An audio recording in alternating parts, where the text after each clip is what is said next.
You're in luck, Mr. Relevant fans. It's Josh Dimaggio here with you today, filling in for the incomparable Alex Strouf. I'll be with you the next two episodes today and on Monday to recap the Packers versus Titans game.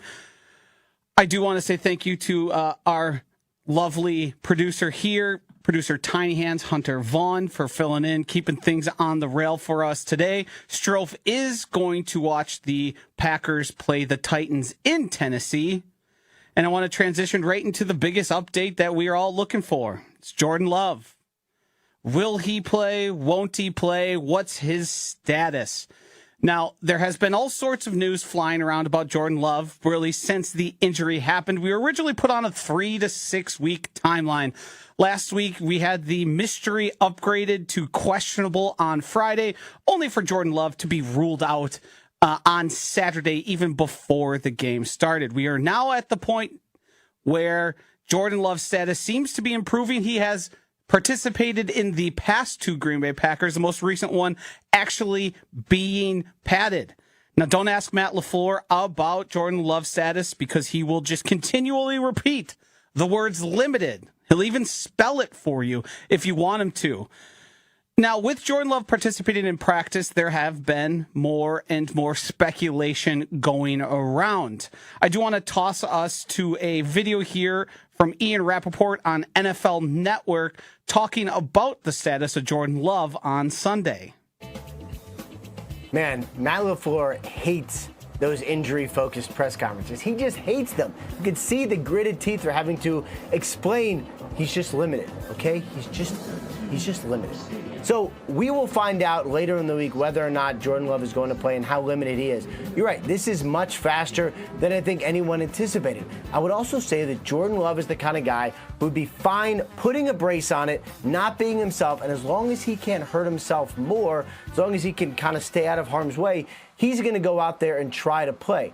What's going to be fascinating to me to watch, guys, as we get later in the week, is how much of this is actually a coaching decision rather than a is Jordan Love healthy enough decision. It's a long season. They literally won last week by handing the ball off and making sure Malik Willis just had some easy completions. They can do that again and make sure that Jordan Love doesn't put himself in a situation that is disadvantageous to him. I just wonder if the coaches go, you know what? Respect you. Amazing you're out here. It's just not worth it. But that decision, as LaFleur said, might be 90 minutes before kickoff.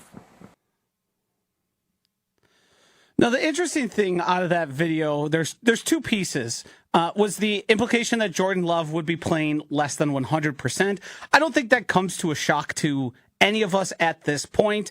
We all saw the slow-mo video over and over again. Whatever happened to that knee, the spraining of the MCL, it didn't look fun. And Jordan Love even went on to say that he was in immense amount of pain, and they even talked about, hey, is there a chance that you thought your season was over? But I think we're past that, and Jordan Love is pretty much at the point of making sure that he can withstand the pain and he has the mobility required, and then he can, of course, protect himself in the pocket.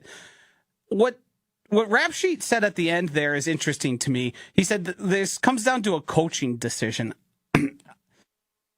I don't think this is on anyone other than Jordan Love at this point. I think if he's participating in practice in a limited fashion, that means to some degree the medical staff has determined that Jordan Love is not at severe risk of further injuring or injuring that MCL ligament anymore. I think if it comes down to playing, it's going to be Jordan Love saying, I feel good enough to participate. I feel good enough to face that pass rush of the Tennessee Titans. I think Jordan Love is going to be the one making the call at the end of the day.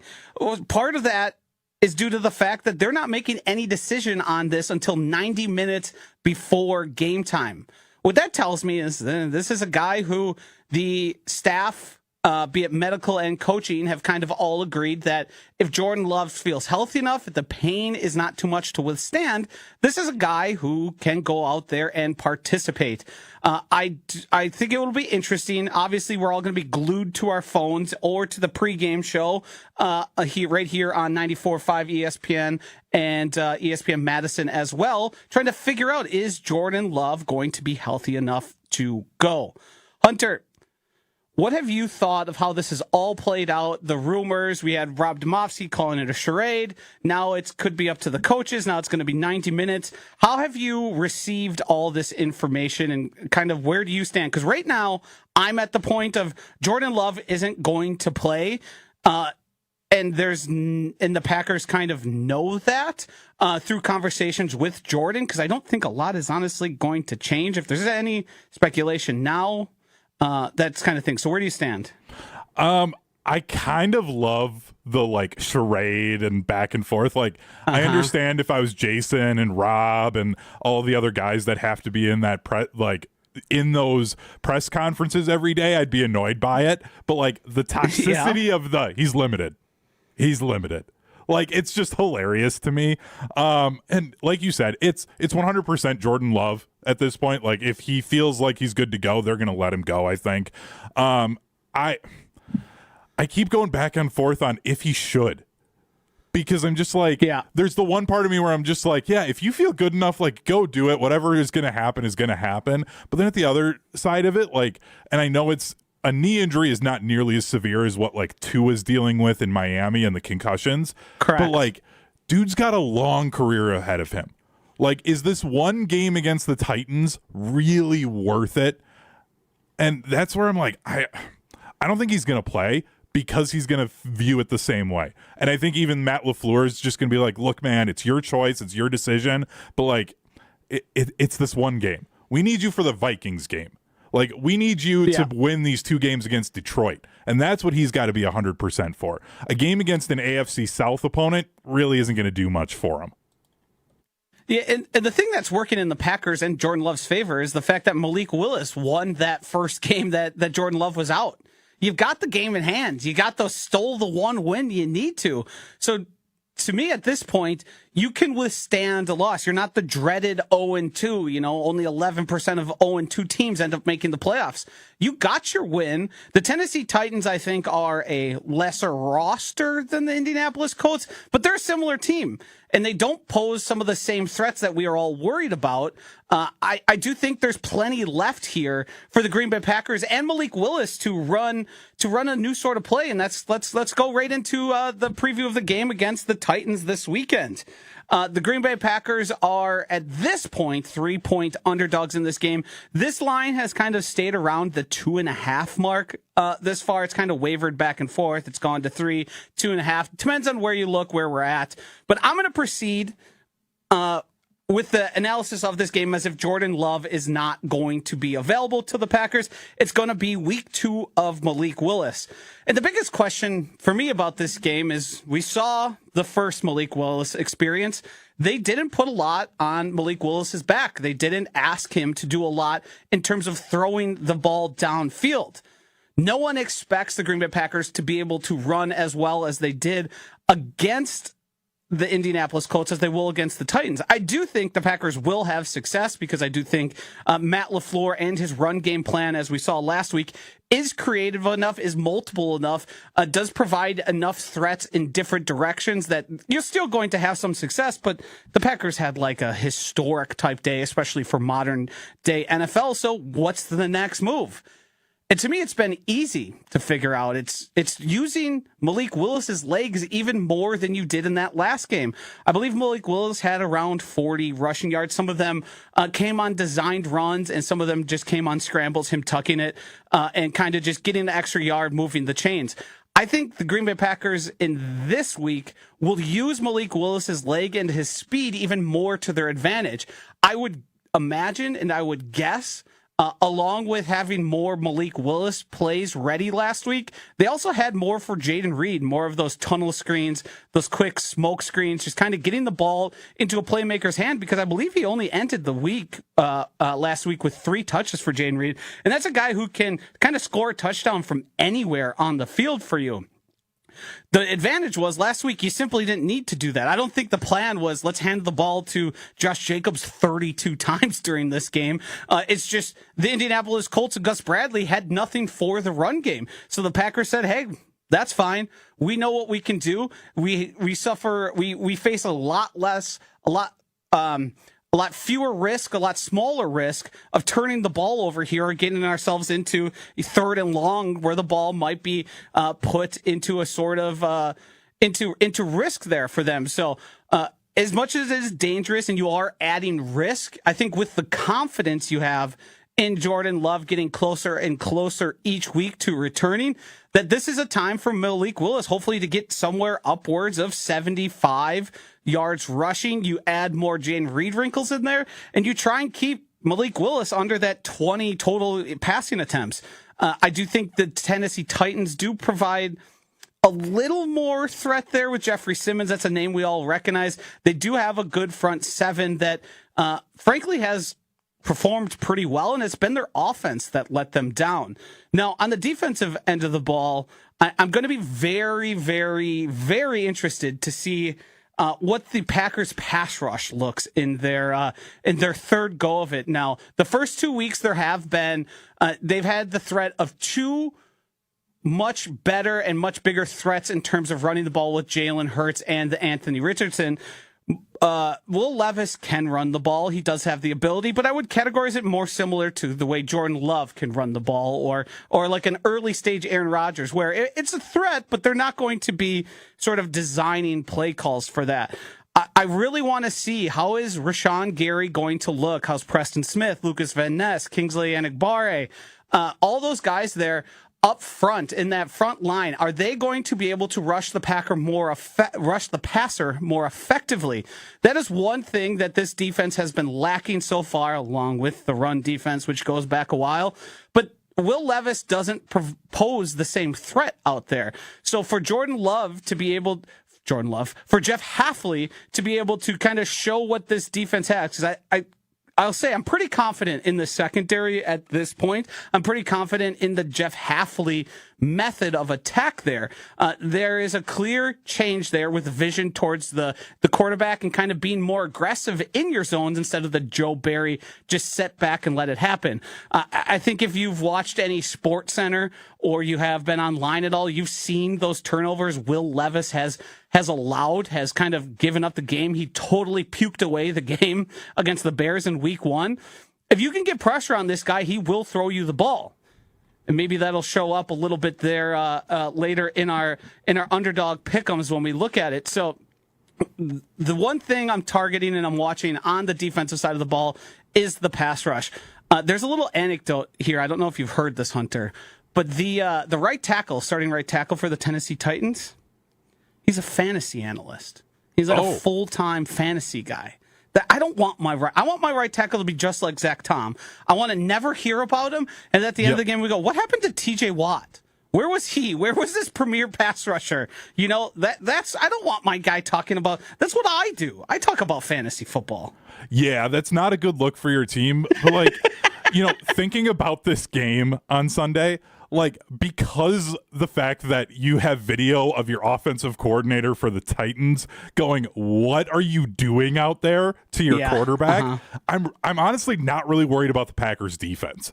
And I know, like, for you as a Packer fan, like, there are those scars of Joe Barry and everything. And it felt like whenever you said that, then they were going to give up a big game to some no-name player. So, like, but I'm not worried about it. Like, as long as you just go out there and basically play man and a too high safety, like, you're not going to get beat at all deep. You just keep it in front of you, like, do your thing. The Titans will screw it up themselves. Like, Will Levis has shown he's just going to make a mistake at some point. Just be ready for the mistake if you're the Packers. What I am worried about for this Packers team, though, is, like, I feel like Packer fans are forgetting that last season, every time the offense started to do something well in 1 week, Matt LaFleur wouldn't go back to the well the next week.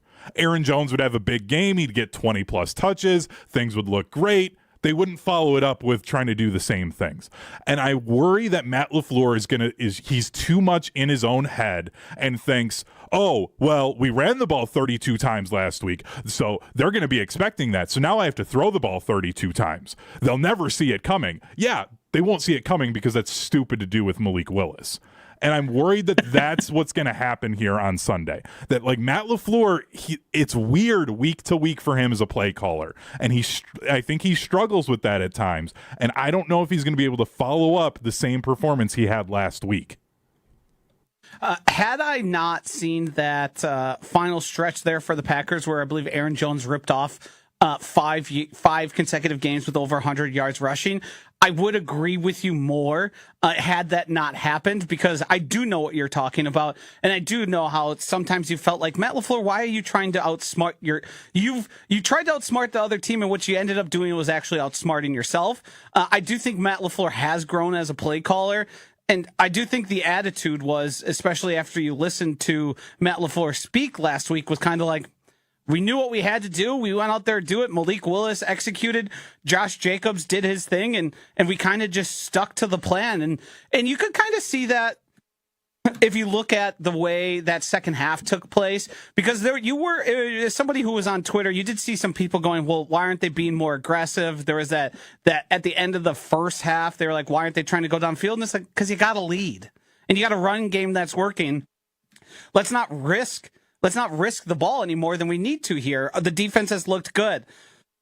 I will say I'm much less pessimistic about this defense than a lot of people I've listened to across these stations. I know I could be backing myself into a corner here and kind of setting myself up for failure, but on Jen, Gabe, and Chewy, you can listen to it 7 to 9 on 94.5 ESPN Milwaukee. Well-produced program. Both Gabe... Yeah, wonderfully produced. Both Gabe and Chewy are a lot more pessimistic than I am at this point. And I think, for me, this team is creating turnovers. In the modern NFL, it's pretty simple. You create turnovers, and you're going to put yourself in a good situation to win every single game. Offenses now, unless you're facing a team like the Panthers, are going to move the ball pretty much regardless. Even some of the teams lower in the power rankings each week, they do have offenses that can move the ball. It's, punching it in, getting those things going, not turning the ball over like we've seen Will Levis do. That kind of sets everyone apart. So in terms of the offense, I'm pretty the defense, I'm pretty optimistic here. And since we're talking about the defense, I do want to quickly, before we go send it over to our friends at Door County there, I do want to talk about this wonderful tweet, this wonderful video. We're not going to play the whole video here because it was quite long and verbose from our guy Mel Kiper. I'm a Mel Kiper stan. I have been for a long time. Mel Kiper is largely the reason I've gotten into the draft as much as I have as an adult here now. But Mel Kiper, after everybody's been talking about the passing touchdowns being down in the NFL, he went up on Get Up yesterday and he said, I want to ban 2 high safeties. You can see there in the screenshot there, we got Mad Mel in his office, and it just says Mel Kiper says 2 high safeties should be outlawed. Now, I am a fantasy football player. I commit a lot to it. As I've talked about on this program a few times before, I did over 300 best ball drafts on the Underdog app. I love points. I love big plays. I love scoring touchdowns. I love all of that. But it doesn't seem realistic to ban the 2 high safeties because the game isn't exciting enough and we're not getting enough 9 routes hit. Tyreek Hill isn't quite enough turning big plays into touchdowns. Justin Jefferson, I watched him just last week turn a 97-yard touchdown in with a little run added to the end there. I found this to be as a hot take appreciator and a hot take purveyor at myself at times. I found this great, but also preposterous. Because what are defense supposed to do? They already are at the biggest disadvantage you could possibly imagine, and now we want to you have to keep these safeties a certain length away from the line of scrimmage. That doesn't make any sense to me. What are your thoughts on this, Hunter? At first I was like, oh, well, that's stupid, but I've kind of processed it a little bit more, and I'm kind of here for it to an extent. Only because, I appreciate that Mel is trying to say, you know what, maybe we need to do something with the game. Yeah, at least he's giving an idea. And, baseball started to ban the shift, and they said, okay, you can't move your shortstop or your second baseman to one side of second base then. They started to do things to try and help the offenses out. So I'm here for it to that extent.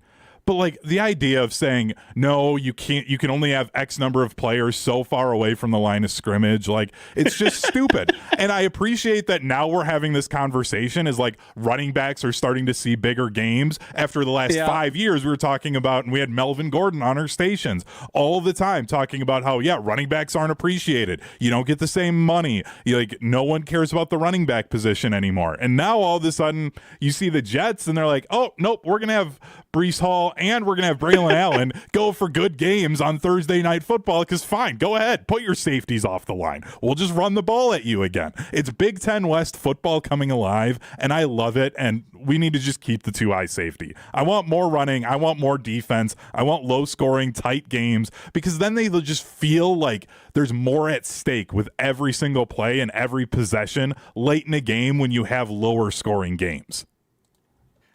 I can't fully join you there in asking for more Big Ten West football. I like my Big Ten West football to stay in the Big Ten West. I think of a game like the playoff game between the Bills and the Chiefs, where Tyreek Hill and Josh Allen and Patrick Mahomes were just trading touchdowns back to back to back, and they are all on massive gains. That's the kind of football I prefer to watch. But this kind of pearl clutching about touchdown passes being down, passing touchdowns being down as a whole. We're talking about points being down. Like, let's face it, the NFL wants more points because points puts a good product on it, makes people watch more. It's the proliferation of gambling and of fantasy football that kind of fuels all that behind it. I think it's good for the product, but there's not one reason why. It's not simply just the fact that more teams are doing the too high shell coverage stuff. I mean, there's a lot of quarterbacks now that frankly aren't that good. A lot of quarterbacks have left the game due to age that haven't been fully replaced by guys that can provide the same. Like Drew Brees isn't out there anymore. Tom Brady's not out there anymore. Peyton Manning's not around. The game has just changed. It's going through a reset at that quarterback position. I think it also matters that the Kyle Shanahan offense with Sean McVay, with Matt LaFleur, with Mike McDaniel, that they are teams that have found an advantage in running the ball, and they simply just choose to run the ball more. There's more than one factor here, and I think they all kind of coalesce to make one issue, if you want to call that. Let's put it around it, because I don't think most people are looking at. There's certainly not a defensive coordinator looking at the passing touchdowns numbers and being like, yeah, that number needs to go up. That's a number. That number's right where they want it. They should take pride in the fact that that number is lower than it was. So I love a good Mel take. If you get a chance, go watch that video. Because he just rattles off so many classic old guy names that I felt like, you know what I felt like, Hunter, in that was like I was sitting with my grandpa and he was just telling me about every old athlete that he loved to watch. Those moments are great, though, when you get the old guy names. You're like, okay, awesome. I know 3 of those names because I happen to have heard them before. I think also, like, one of the big things with this touchdowns being down, and former teammate of ours, now the linebacker coach for Jackson State, Chris Orr, he always talks about how he hated playing Ohio State because those coordinators and the coaches, they were basically playing Madden with their quarterbacks, you would say, because it was literally just you're going to read this one corner, you're going to throw either to the over the top receiver or underneath. It's a half field read, and if neither of those are there, you run with the ball or you throw it away, and that's it. You don't actually read the defense. You don't actually figure out what they're trying to do to stop you, and then these guys go through and they put up these gaudy numbers, and then everybody's like, oh, well, obviously Justin Fields is this great quarterback. He needs to be drafted high. And you see that, oh, maybe he can't actually read a defense at all because he was never asked to do it from high school through college, and now he's in the NFL, right, and you expect him to do it. Like, we've changed the way that position is played, and I think now we're starting to see the downside of that at the pro level because these defenses are really, really good.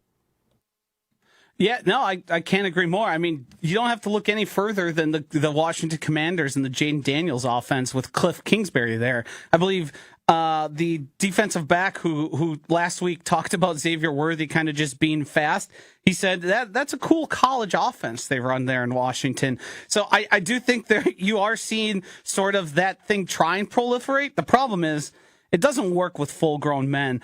Before we transition here into our conversation about the Milwaukee Brewers and our pick'ems for the week, I do want to tell you about Door County Distillery, locally produced, handcrafted, and award-winning spirits. That's Door County Distillery, made locally in beautiful Door County. If you're heading to Door County, make sure to stop by for tours, tastings, and exclusive product in Carlsville, or bring Door County to you. Affordable, local, and delicious. Door County Distillery's vodkas, brandies, rums, and whiskeys are available wherever great liquor is sold. Tailgating, having a fire, or hold on, my live read's stuck. I'm sorry, guys. There we go. Let me start that over. Door County Distillery's vodkas, brandies, rums, and whiskeys are available wherever great liquor is sold. Tailgating, having a fire, or just kicking your feet up, do it with Door County Distillery. Visit doorcountydistillery.com. Let's kick it over to the video of Alex Strouf giving you some beautiful recipes from Door County. Where in the world is Door County Distillery today? It brings me to Sugar River Pizza, the legendary in Sun Prairie, Wisconsin. Let's go to the bar. Let's see what they've got. We're here in the beautiful bar at Sugar River Pizza in Sun Prairie. My guy Kyle just mixed me up a cherry brandy old fashioned with the cherry brandy from Door County Distillery. It's delicious. I tell you it all the time. It's proving it right here. The best. I'll tell you what, Kyle can make a cocktail. All right, power ranking. Top 3 drinks to have from Door County Distillery. We're going 3-1. Number 3, it's a split decision, but they're both on the rocks. Either the 27-time gold medal award-winning single malt whiskey or my personal favorite, the bourbon. Right on the rocks. Nice Sunday night, end the weekend. I love it. That's number 3. Number 2, the Cherry Cosmo with that green bottle of gin. That thing tastes like summer. It's unbelievable. It's delicious. You got to try it. Check out the recipe. DoorCountyDistillery.com. Number 1, it's in my left hand right now with the cherry brandy made with local Door County cherries. The cherry brandy old fashioned. That's my list, but there's no wrong answers. You got to find out for yourself. DoorCountyDistillery.com. Let me know what you think in the comments below. Thank you, Alex Strouf. It's good to see his shining face here. I do want to talk about the Milwaukee Brewers, the NL Central Milwaukee Brewers here. This morning, Jen, Gabe, and Chewy was out at AmFam Field for the postseason pregame tailgate. They had all sorts of fans out there. They were serving brats at 7 a.m. And fans who went out there were able to get their hands on some of the playoff merch. Jen, Gabe, and Chewy did have the distinct honor of talking to Brewers legend Robin Yount. Robin Yount had something interesting to say that I wanted to talk about here right now. How important is it for them to get that first round bye? I think it's very unimportant, actually. If it was me, I'd rather not have it. Baseball is meant to be played every day. And if you notice the playoffs last year, all the division winners that had byes all lost in the first round. Well, I think Houston might have got through the first round and lost in the second. I don't really see it as an advantage to get that first round bye. Obviously, it means the first playoff round against a wild card you got to win, but I still think you're better off playing than sitting. Now, that right there is a classic radio trope, the debate of rust versus rest. But the reason I wanted to talk about this is because the Brewers are in a unique situation, one that I can't really remember, where they are in legitimate contention to get that first round bye. The top 2 teams in each league do earn that opportunity. And I have been keeping my eyes not on the division. I gave up caring about what was going to happen in the NL Central probably 2 months ago at this point. I thought the Brewers had it wrapped up and weren't going to give it up. But I've been kind of closely monitoring the Phillies and the Dodgers to see if the Brewers can kind of skip around here. Because as Robin Yount said there himself, you will have to play in the wild card. And anything can happen in those early rounds, especially with the duration of the series being shorter than the ones as you go on.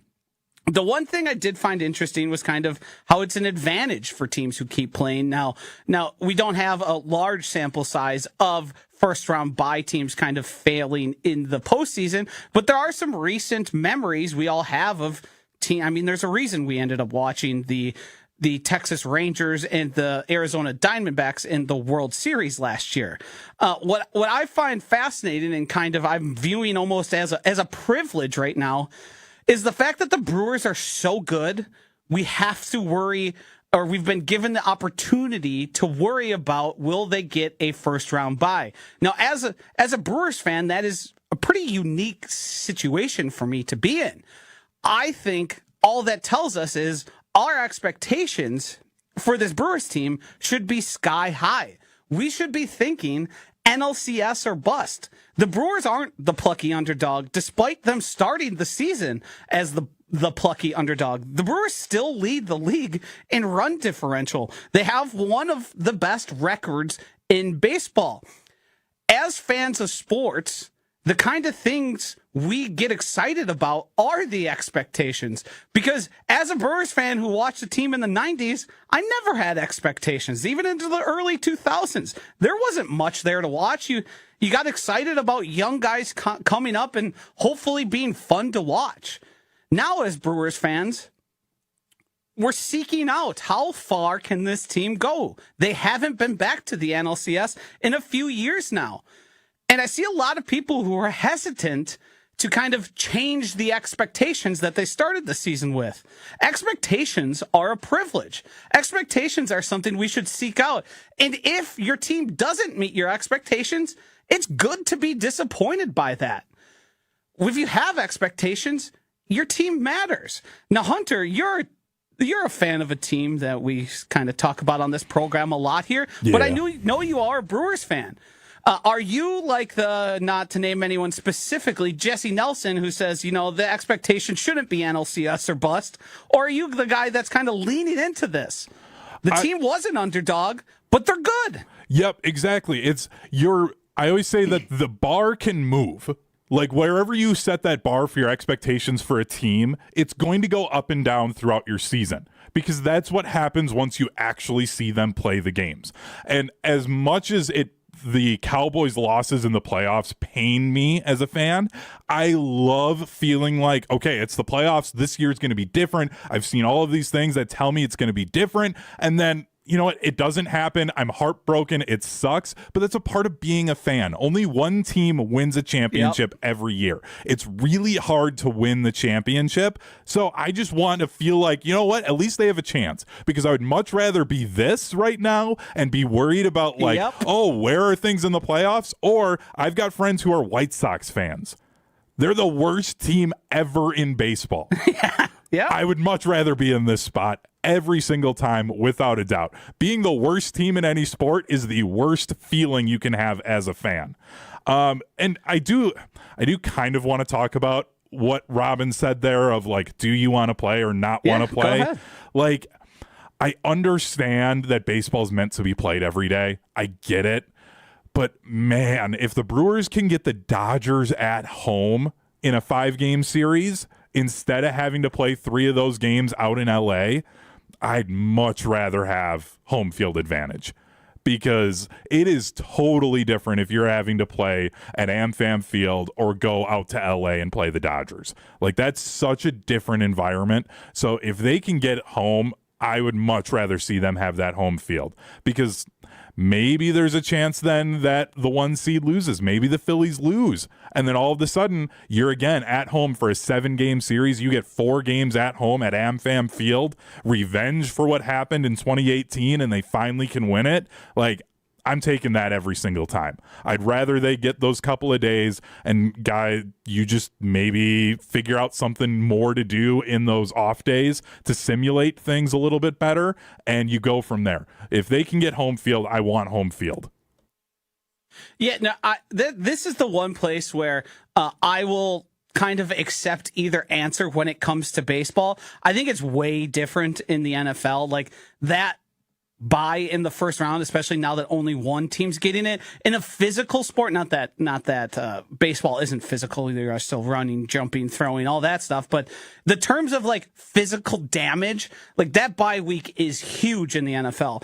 I do think there is a little bit to say for baseball because it is so cerebral and it is so habit and ritual based that I do think you can make an argument for, hey, let's just keep playing. If we're playing hot, especially at the end of the season, we can kind of just keep this thing rolling. I do agree with you mostly, Hunter. I do think anytime you can get a bye and home field advantage, you just have to take that and hope for the best.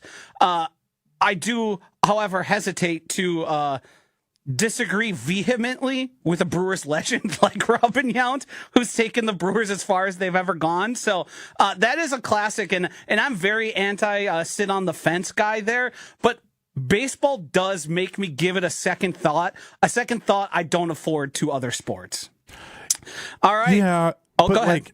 But I think about those baseball playoff environments, and it's so different than the way it feels in the regular season. I saw Tony Plush hit that game-winning single. That was one of the greatest moments ever of mine as a sports fan. I would pay to be in that situation again, a lot of money. So I think you're totally right. I do just when it's Robert. Now, if this was some Slappy saying it, I don't want to name any specific sports commentator. Let's just say Jesse Nelson. If it was Jesse Nelson saying it, I'd be quicker to dismiss it. That's two strays for him today. He hasn't even done anything wrong to me today. I would be more. But I do think there is, and Pat Murphy joined us later in the show, and I think there is enough there to say it probably works better for some teams than other. And I don't know if the Brewers are a team that, like, do we think this team is leaning into the underdog mentality? And, we don't need that one seed. Nobody really believes in us anyways. So let's just go there and bleep and take it. Like, I don't know. I think I have a hard time telling anyone on either side of this that they're wrong. And I feel like, and we've said it so many times this year with this Brewers team, they feel different in just their attitude towards the games. Mm-hmm. They don't feel as tight, and like we saw it with the Cubs then. And they just seemed more tight, and whatever it is, the way that Craig Counsell manages his teams compared to the way that Pat Murphy is managing this team, like, I feel like this team could handle having those days off better and then being ready to go. And him knowing when to flip that switch and get things going again for them if they had a couple of days off. If this was a Craig Counsell managed team, no, I want them playing every single day because I just need them in this, okay, we just played 2 days ago, whatever, we had a day off, and now we're just back at it again. A Pat Murphy managed team, that's why I want to disagree with Robin Yount, as dumb as that sounds for me to say. It sounds so stupid coming out of my mouth. Yeah, why'd you go home and tell your parents you disagreed with Robin Yount today and see how they take that? Oh my gosh, my dad would laugh me out of the house. He would be like, "You are the dumbest person in the world." But like, it's just, this team feels so different. Where I'm just like, no, I want them at home as often as they can be. Yeah, They still have a chance to do that. They still do have, albeit a smaller one than it was with the game coming to an end. I will be at AmFam Field today. I will be enjoying some nice beverages. So if you see me out there, if you happen to be out there, come say hi. Let's drink a beer and celebrate how good the damn Brewers are now at this point. I do want to transition here to, probably not to denigrate anyone else in the show, but the Underdog Picks. Let's do some pick'ems. I've been looking up and down the pick'ems for the entire week. I entered a lot of slips last week. I want to start out with the Packers and the Titans game here. Do you want to transition over there to the screen share, Hunter, and we can kind of get this going? So I'm going to try and do all of this while talking and using a mouse. So I usually just talk into a microphone, and I got to figure out the multitasking portion here. But there is one thing I want to point out here. At the top, they have these promos. There is a 35% profit boost available for the next 19 hours. If you want to play along with us at Underdog, make sure you enter the code Good Karma here and play along. But click this 35% profit boost here and help yourself try and earn a little bit more money. Now, I'm going to make this specifically just picks about the Packers and Titans. And I've gone through here, and there's a few things I really like. I'm going to start off with the 0.5 interceptions for Will Levis. I think there is an exceedingly good chance that he ends up throwing the Packers an interception. We've seen the Packers convert 5 interceptions already. One of them was a Hail Mary. But this is a team that is different. They are 2 away from their season total last year. And Will Levis has frankly puked all over his shoes the past 2 games. So I do like Shout out Josh higher. Myers. Shout out Josh Myers. I do like the higher there on interceptions. Let's go over to Malik Willis. I am operating as if Malik Willis is playing. There is something I want to click here, something that sticks out, and that's the 31.5 rushing yards. As we talked about earlier in the program, if the Packers are going to win, Malik Willis is going to have to use his legs. 31.5 is lower than what he had last week. And I think, frankly, they're going to call his number more. Now, for someone who I haven't started playing Underdog yet, Yes. I will get that going this weekend. If, say, Jordan Love does play then, and you've got that Malik Willis one in there, what happens with that? It depends on what it is, but in most of these situations where it is like injury related, I don't want to guarantee this by any means. So this comes with a fat disclaimer, a big disclaimer. Sometimes they'll just kind of wipe those out and just use the remaining picks there. Okay. So your numbers will all drop, or at very worst, they just give you your money on your entry back. So they have been forgiving in the past for situations like that.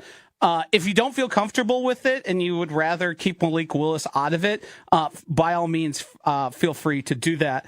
The next one I want to point out here is this number, which has actually gained a yard here. It's the longest rush for Josh Jacobs. It's currently at 15.5. We saw him reel off like a 30, 40 yarder last week. I do think he's going to be a center point of this offense regardless. And I think Josh Jacobs looks as explosive as we've seen, not to compare him to the version that led the league in rushing. But I do think he looks spry. I do think there is going to be opportunity, especially with jamming the box. If you break past that front 7, there is opportunity there. So I like the higher there. And the last one I'm going to go with is one that I feel like I'm taking a big shot on. But it's something I want to do. They've been raving about this guy now for weeks. I think they're going to try and get creative around the end zone. We got a big 4.5 higher there. We are going to accept that. Oh, hold on. Alrighty there. So I've got 4 picks. We've got the Will Levis, the Malik Willis, the Josh Jacobs as well. I am going to actually put $5 on this. As you can see, I'm just going to do a standard slip. We are going to go higher on a touchdown for Tucker Kraft as well. So there is that first one. Confirm. I do want to show us something here that is a little thing. I said we were going to do it last week. I wasn't able. I wasn't able to get it onto the program last week. So let's move over here to my live tab. And here's a little something fun we talked about. It's the streaks option. Up at the top, you will see the streaks option. So my streak that I'm trying to start and run through a couple weeks here on Underdog on Mr. Irrelevant is this one. It is that same Will Levis higher on 0.5 interceptions and higher on 3.5 rushing yards for Tank Dell. Tank Dell has had at least 2 carries in each of the past games. He has gone like 16 and 17 yards in each of them. So in those, what this is you pick 2 picks, and then if you make your streak each week, as you kind of build out here, you will have the chance to win $4,400. Wow. And then I can't hear you, Hunter. Oh, there you go. And that's just like if they keep doing that every week and they hit for 4 weeks. No, so you'll have to add picks to it as it goes. Oh, it's only okay. showing And then it's these if you 2 get here. the right picks. Okay. So if you see here the pick count, 2, 3, 4, 5, and it kind of builds up each week. You do have a way to bounce out of them after you hit a certain amount. Like there is like a cash out option like you would have. So that's what that is.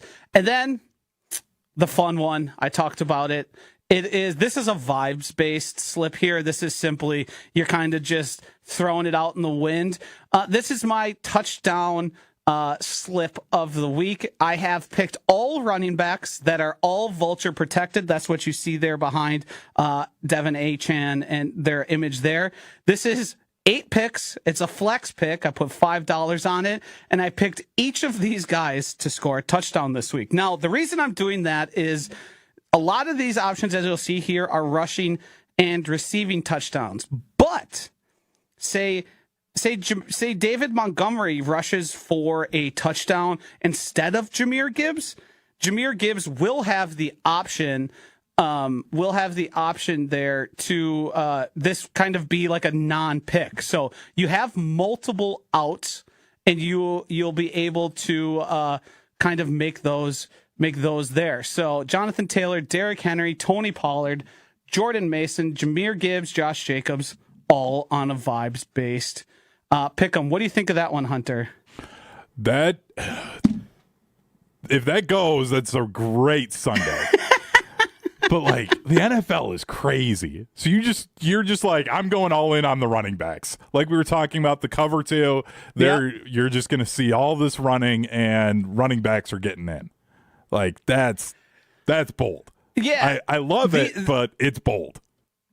Yeah, I mean these entries are wild, and I said they are vibes based. The reason I think it's an advantage for you and I and the people watching Mr. Irrelevant here is there are multiple outs. You can rush or receive or have someone else on that team rush for a touchdown. So it is vibes based. I had one, I think it was a 6 of 8 last week convert. So it is possible. These guys will score a lot more than you think. And, you give yourself a couple outs, you have fun, you look at that big number there. So I'm not going to recommend anybody joins in on these, but I do want to show those out there, because if you think you're better than that, or you want to put just a 4 out there with the same vulture protection, as long as you see that little icon behind each guy there on your entry, you'll be given the same benefit.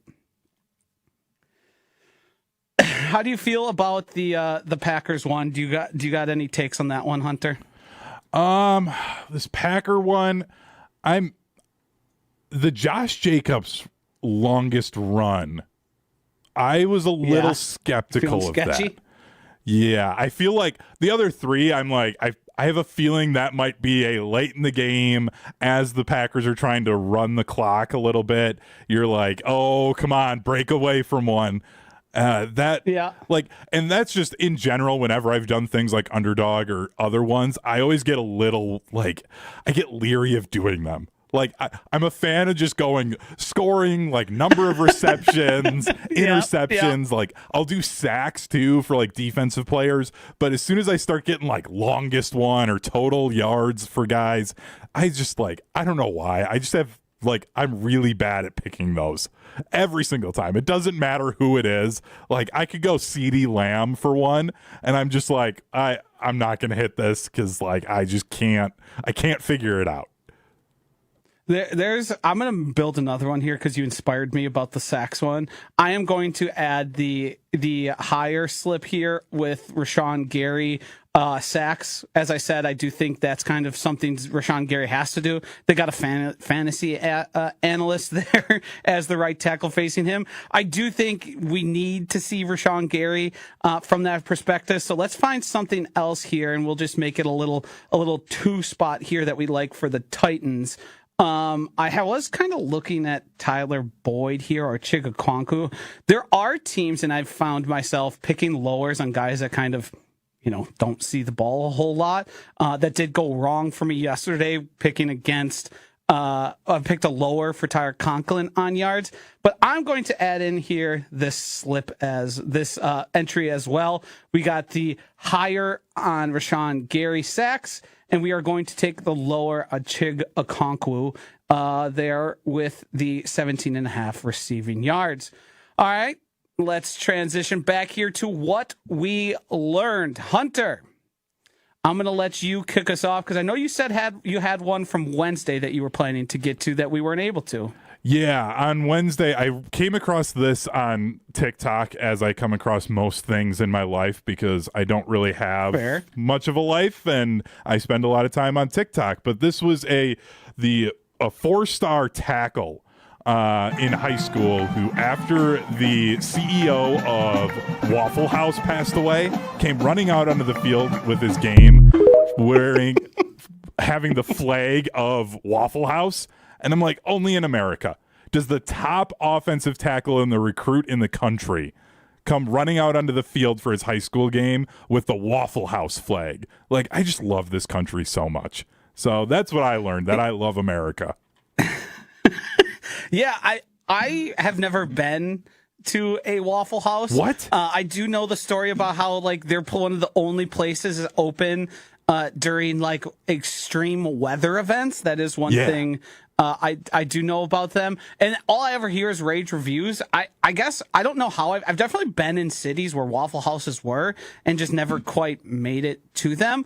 And that is something I need to get myself into. Is a Waffle House at some point. I went to a Waffle House on a band trip down to Orlando, and we did the coach buses from Berlin all the way down to Orlando, and we stopped at one outside of Atlanta that was connected to a car dealership. It was great. And then one of my friends had grits for the first time, and he was like, this is disgusting. Why do people in the South do this? I'm like, I told you, man. I told you not to do it. But Waffle House is great. Like, it's also not great, but it's also great. Well, yeah, that's kind of all those types of foods. It is at varying degrees of great. It also depends on maybe how much alcohol you had that night or the previous one, how many door counties you enjoyed before making your way into a Waffle House. What I learned was also something that I wanted to bring up on Wednesday was that Tennessee, the football program, is going to be adding a 10% talent fee to their tickets for the upcoming season. So it's not this year, but next year. And the reason for that is, as we all know, there is a court case kind of working its way through the system. And it appears that they are going to have to do some sort of revenue sharing. The reason I bring it up is because this is capitalism in America at its finest. The entity, the Tennessee Volunteers, are going to now have to kind of share some of that wealth. So guess what? We're passing it right on to the consumer. Isn't that interesting how that works? You can build these metropolises of sports, get all these places built that are top of the line. And then guess what? Now to come watch us is a little more expensive because we have to pay the free labor that we used to enjoy on the field. That, to me, I am against it, especially if you're a donor to one of these programs. You're getting hit double. Not only am I investing in the collective that is doing NIL and all that, now my tickets got a little extra money on them. Okay, but Tennessee Stadium holds close to like 100,000 people. Those tickets are probably like $60 a spot. You're paying an extra $6. So that way then Verona senior right now, Trey Poteet, he's going to go play football for Tennessee next year. I would pay an extra $6 to watch him play football. He's one of the best football players I've ever seen. Like, so yeah, I'm okay with paying an extra $6 on my ticket. So that way then I know he's getting some of this money actually finally. Like, it's fine. It's okay for these guys to get some money. Any other college student can get money doing anything else. I'm not against the athletes receiving money. I'm worried about where the money's coming from. I want that money coming out of the athletic director's pocket, out of the head coach's pocket, out of, the people who are making all this money. How about those TV deals? Where's all that money going? The massive deals that they're signing with conferences. I'm not trying to I want athletes to make as much money as humanly possible, especially those sacrificing. I'm worried about, instead of the people who have been for years and years and years making money hand over fist to keep collecting, stop taking that from the consumer and take that from your own pockets. Then the consumers collectively in the state of Tennessee need to not go to games. If it bothers them that much, don't go. Let the market decide. Like, that's what needs to happen. And the thing is, it won't happen. So I've just got to embrace it. Of course not. Because the thing is, I'm not going to stop. I'm wearing my Badger stuff today. I'm not going to stop going to a game if they say, you know what, we're going to go, instead of a 10%, we're going to go a 15% talent fee onto our tickets. I'm still going to go. I'm still buying those tickets because I'm a sucker and I want to go see the team play. So that's just what's going to happen. And if you don't like it, then don't go. Let their attendance dip, and then they'll realize, oh, maybe that wasn't a good idea. I understand where you're coming from. I vehemently disagree. We got to have principles in this damn world, and I don't want more people taking money out of my pockets so they can keep collecting as much as they have. That's all I got to say on that. Have your principles factor. on the couch. I'll have my principles in the stands enjoying a game. I'm going to keep having those principles on the couch. Thank you very much. All right, that'll do it for us this week. It has been a great week. I will be back with you on Monday with Alex Strouf. Hopefully makes his call into the program and kind of gives us his take. He said he might not even be actually going to the game, which would be interesting. But we'll get all that from him on Monday. Enjoy the weekend, Wisconsin. This has been Mr. Irrelevant.